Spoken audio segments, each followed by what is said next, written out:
समझ से ऐसा किया कि हम सारे लोग जो है हारून खान का सपोर्ट करते हैं। इसके पहले के चुनाव में आपने 36,000 और आपके बगल में राजू ताई खड़ी हैं, वो लगभग 32,000 वोट पाई थी, दूसरे स्थान पे आप रहे। तो इस बार क्या कुछ प्लान किया आप लोगों ने? मैंने आज अपने जितने भी मेरे साथी, जितने भी मेरे कुलीग जो 35-40 साल से मेरे साथ काम कर रहे हैं हमारी पार्टी कांग्रेस के, उन सब की मैंने आज मीटिंग बुलाई और मीटिंग बुला के मैंने सबसे बातचीत ये कही और ये कहा कि हर इंसान को ये समझना है कि ये मेरी इलेक्शन है, ये मैडम सोनिया गांधी की इलेक्शन है, ये शरद पवार जी की इलेक्शन है, ये उद्धव जी ठाकरे साहब की इलेक्शन है, ये हारून खान साहब की इलेक्शन है, हम सब की इलेक्शन है। जैसे मैंने पहले भी एक बार उत्तर भारत के प्रोग्राम में ये डिक्लेयर किया था कि MVA के किसी भी कैंडिडेट को टिकट मिलेगी, हम सब ईमान के साथ और जब तन मन धन के साथ उस आदमी की मदद करेंगे। ये आज मैंने मीटिंग बुला के उसमें 2 घंटे सारे अपने कुलीग्स के जो मेरे सीनियर जैसे कि मोहम्मद कश्मीरी जी हैं, JP साहब हैं, गफूर भाई हैं, हम सब ने ये डिस्कस किया कि हम आज से जान लड़ा के हारून खान के साथ काम करेंगे। हारून जी, कितनी खुशी आपको हो रही है? आपके बगल पिछले चुनाव में दोनों प्रत्याशी थे, राजू ताई जो कि लगभग 32,000 वोट पाई थी, वहीं बलदेव खोसा साहब लगभग 36,000 वोट पाए थे। तो इस बार कितनी कड़ी चुनौती मान रहे हैं आप चुनाव पर? मुझे आप कड़ी चुनौती कह रहे हैं, सीधी सीधी बात है, आपके सामने 36,000 और 32,000 दोनों मिला के कितने हुए? 67,000। अभी खुशी तो है 68,000 और बाकी हमारे जो और वोट जो आ जाएंगे वो और भी आएंगे, जीत तो हो जाएगी, कोई बात नहीं। सब लोगों के बीच में जा रहे हैं, क्या चुनावी मुद्दा आपका है और कैसा प्रतिक्रिया लोगों का मिल रहा है आपको? लोगों के बीच में जा रहा हूँ मैं, बहुत अच्छी प्रतिक्रिया लोगों की मिल रही है।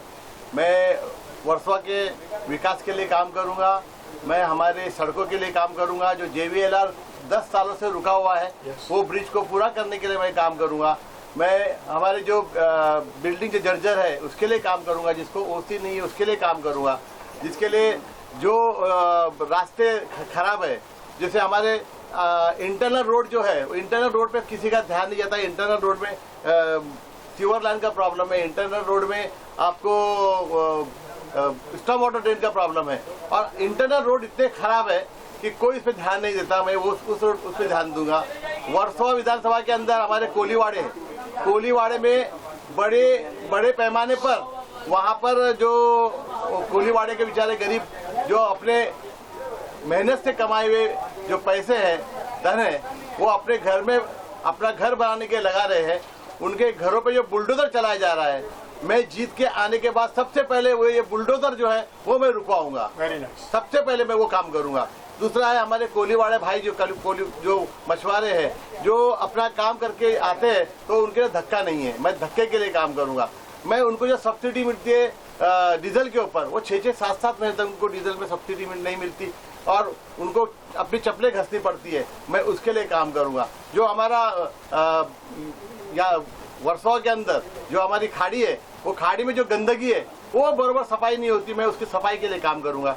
मैं यहाँ पर जितने आप देखेंगे वो भूखंड जो आरक्षित है स्कूल के लिए, कॉलेज के लिए और क्रीडांगन के लिए, खास करके बच्चों के लिए, बच्चों को खेलने के लिए क्रीडांगन नहीं, मैं क्रीडांगन के लिए काम करूंगा। और जो भूखंड हमारे अस्पताल के लिए है, मैं उस पे अस्पताल के लिए काम करूंगा। क्योंकि क्या हो रहा है कि अभी के जो हमारे आमदार है उनका एक ही काम है, जो भी भूखंड खाली पड़ा हुआ है उस पर डल्ला मारो, उसका आरक्षण निकालो और बिल्डिंग बनाओ, पैसा कमाओ।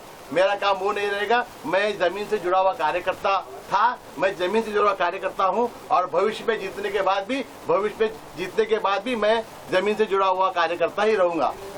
बलदेव खोसा जी, बहुत गर्मजोशी से आज आपका स्वागत अपने ऑफिस पे किए, आपको गले लगाया, तो कितनी खुशी महसूस हो रही है और आपको क्या लगता है कि कितना लाभ मिलेगा? जो 35,000 इनके वोटर थे वो आपके पक्ष में वोट कर पाएंगे? नहीं, आपकी गलतफहमी उन्होंने आज नहीं लगाया। जिस दिन मुझे टिकट डिक्लेयर हुआ, मुझे उम्मीदवारी डिक्लेयर हुई, उसी दिन उन्होंने आके मुझे गले लगाया। और आप देखेंगे राजू ताई पटेल, हमारे शैलेश फंसे, बाड़ा अम्बेडकर जी, हमारे अनिल परब साहब और हमारे बलदेव खोसा जी, सिद्धार्थ खोसा जी, ये सब मेरे साथ में फॉर्म भरने के लिए वहाँ पे पहले दिन मौजूद थे।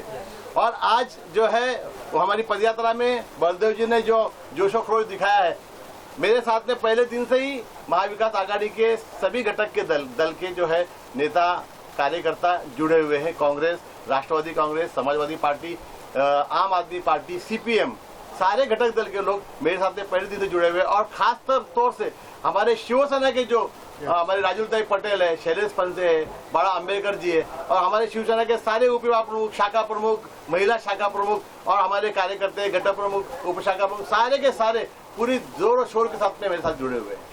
अगर सेवक में खड़े थे 8,000 लगभग वो पाए थे, लगभग वो भी आपके साथ जुड़ गया। हाँ जी साहब, थैंक यू। ये भी जी, कह रहा हूँ आप अल्पसंख्यक हैं, रईस लश्करिया से आपको कितना नुकसान का अनुभव हो रहा है?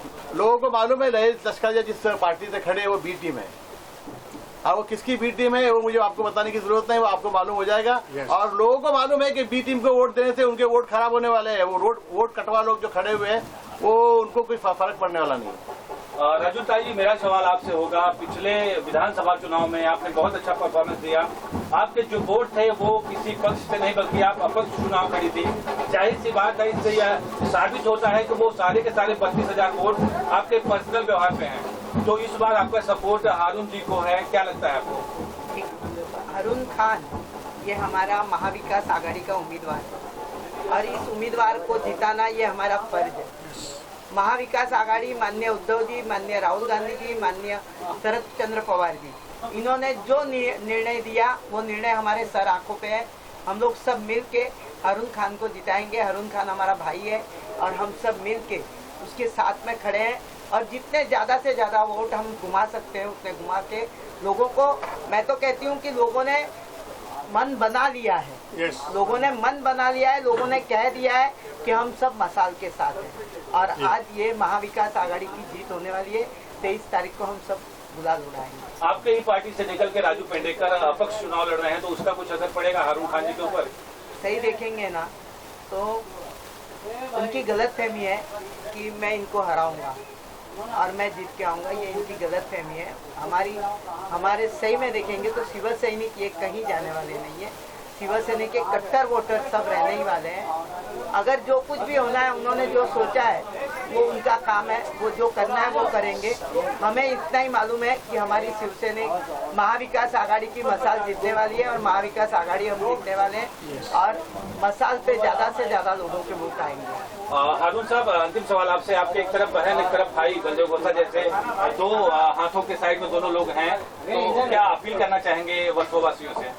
मेरे राइट हैंड पे राजुलताई पटेल है और लेफ्ट हैंड पे हमारे बलदेव जी है। ये दोनों की ताकत मेरे लिए सबसे बड़ी ताकत है और इस ताकत के साथ मैं 23 तारीख के दिन आपको विजयी उम्मीदवार के रूप में नजर आऊंगा। आमीन आमीन। मैं तो कुछ 6-7 महीने से हारून भाई से परिचित हूँ। मैंने जिस प्रोग्राम में उनको बुलाया उस प्रोग्राम में वो आधा घंटा पहले ही आ गए। मेरा उत्तर भारतीयों का प्रोग्राम था, उसमें आए हुए थे। उस समय बलदेव जी जो है ना स्पीच कर रहे थे कि जो है कांग्रेस का कैंडिडेट होगा, दोनों सीटें कांग्रेस को जाएंगी और ऐसा हम लोग का पूरा वो था कि ये कांग्रेस को सीट जा रही है। मगर उसी समय जो है ना एक शिवसेना के नेता थे, उन्होंने कहा नहीं, अगर ये उद्धव गुट को जाएगी तो हमारी मसाल भी जो है चाहिए। तो बलदेव जी ने बोला महुआ जिस भी कैंडिडेट को टिकट देगा हम उसको सपोर्ट करेंगे, आप करोगे क्या? और वो पता चला कि इनको छोड़ के चले गए। जब इनको मसाल मिली तो भाई ऑटो रिक्शा स्वार्थी लोग हैं। तो इस तरह की बातें करने वाला बलदेव जी ने जो जबान दी, बात दी, बाप बेटे दोनों कार्यकर्ताओं के साथ, हारून भाई के साथ खड़े रहे और हमेशा वो खड़े रहेंगे। और बलदेव जी और ताई का वोट मिलाने के बाद और जो वोट बढ़े हैं वो सब जो मेहनत की गई है, कम से कम जो है ना 40,000 के लगभग वोट से जो है हारून भाई जीतेंगे और उत्तर भारतीय के समाज के जितने लोग हम लोगों को इकट्ठा कर रहे हैं। मैं एक बात आपसे कहना चाहता हूँ, लीड मिलेगी। मैं आपको एक बात कहना चाहता हूँ। जैसे हारून खान जी ने बोला कि JBLR की रोड 10 साल पहले से जहाँ आई थी वहीं खड़ी है। मैं 120 करोड़ रुपए का उस प्रोजेक्ट में ऐड करवा के उसको जो मिलत स्कूल है उसको क्रॉस करके लाया था और ये सही कहा इन्होंने। जहाँ वो मैं JBLR रोड लेके आया था वहीं छूटी और वहीं खड़ी है। अभी मुझे खुशी है कि मेरा भाई उसको आगे लेके जाएगा और मेरा भाई उसको कामयाब करेगा। जहाँ तक वो पहुँचना चाहिए पहुँचेगी। तो रीजन क्या है, भारतीय ने उसको आगे क्यों नहीं बढ़ाया, इस पे क्या कहना चाहेंगे? वो तो आप उनसे पूछिए। हमारा एक काम है, हम कभी अपोजिशन वाले इंसान का काम बात नहीं करते, हम कभी उनका नाम नहीं लेते। हम ये कहते हम ये हैं, हारून भाई ये हैं, राजुल पटेल ताई ये हैं, शैलेश फंसे ये हैं, JP यादव ये है, जो हम अपनी बात करते हैं। किसी के घर में क्या पकड़ा क्या नहीं पकड़ा हम कभी उसके बारे में बॉदर नहीं करते।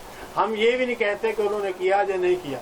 उन्होंने जो किया लोगों को दिख रहा है, जो हम कर रहे हैं वो लोगों को दिख रहा है, जो हमारा भाई आगे करेगा सबके सामने आ जाएगा। हाँ, ये मैं कह सकता हूँ, जो मेरा 40 साल का तजर्बा है जो इस एरिया में, मैंने 7 बार टिकट ली, 7 बार इलेक्शन लड़ा, ये है कि हमें ये बहुत अच्छा इंसान मिला है, जो मैं समझता हूँ, जो मैं जानता हूँ। राजुल ताई जैसी मैच्योर औरत जिसने जिंदगी में इतना काम किया, इस एरिया में इतना काम किया कि मैं गिना ही नहीं सकता। अब जब सब हम इकट्ठे हैं, ईश्वर की दुआ से, ऊपर वाले की दुआ से, इंशाअल्लाह हम जीत के आएंगे। भगवान ने चाहा तो हम जीत के आएंगे। Thank you very much. धन्यवाद।